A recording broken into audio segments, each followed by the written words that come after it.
السلام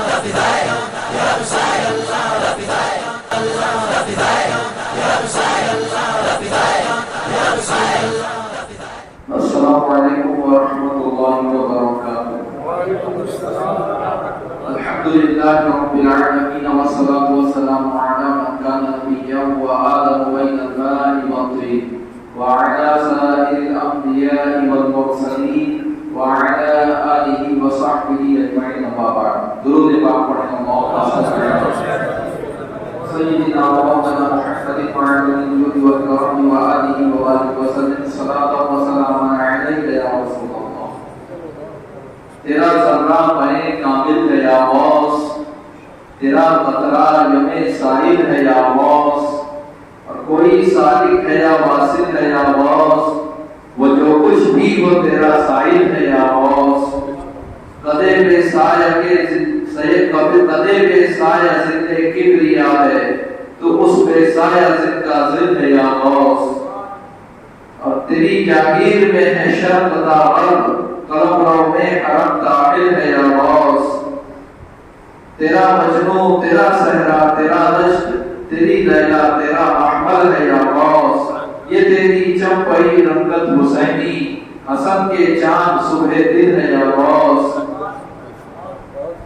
جسے عرش دوم کہتے ہیں افلاک، وہ تیری کرسی منزل ہے یا غوث۔ تو اپنے وقت کا صدیق اکبر، تو اپنے وقت کا صدیق اکبر، غنی و حیدر و عادل ہے یا غوث۔ ولی کیا مرسل آئیں خود حضور آئیں، ولی کیا مرسل آئیں خود حضور آئیں، وہ تیرے واز کی محفل ہے یا غوث۔ جسے مانگے نہ پائیں یا حوالہ، جسے مانگے نہ پائیں یا حوالے، وہ بھی مانگے تجھے حاصل ہے یا غوث۔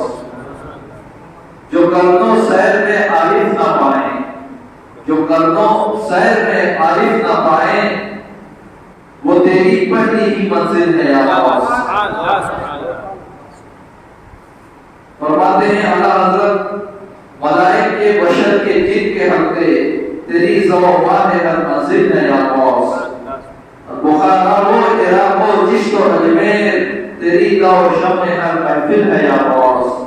جو تیرا نام لے ذاکر ہے پیارے، تصور جو کرے شاکر ہے یا غوث۔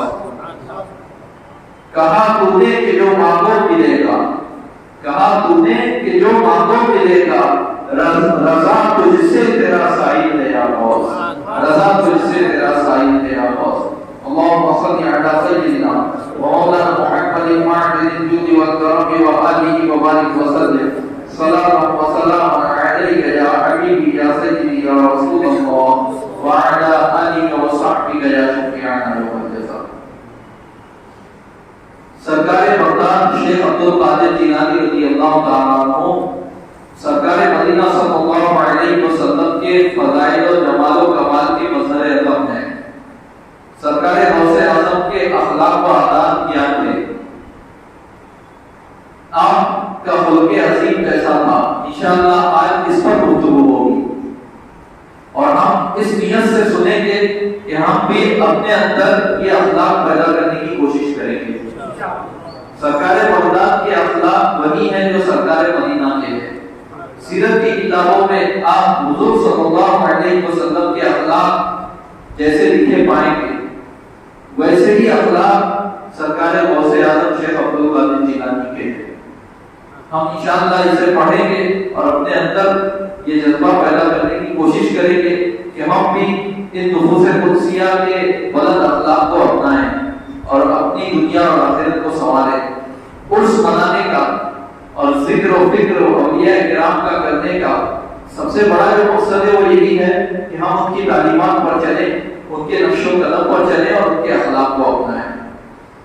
چنانچہ قلائد الجواہر میں ہے حافظ سعید عبدالکریم سمعانی مفتی عراق، ابو عبداللہ محمد البغدادی اور بھی کئی راویان ہیں، یہ سب فرماتے ہیں کہ حضرت قطب الاقطاب شیخ عبدالقادر جیلانی رضی اللہ تعالیٰ عنہ رقیق القلب تھے، یعنی آپ کا دل بڑا نرم تھا، وسیع حوصلہ، سلیق، شیریں زبان، رحم دل، ہر درجہ خدا ترس،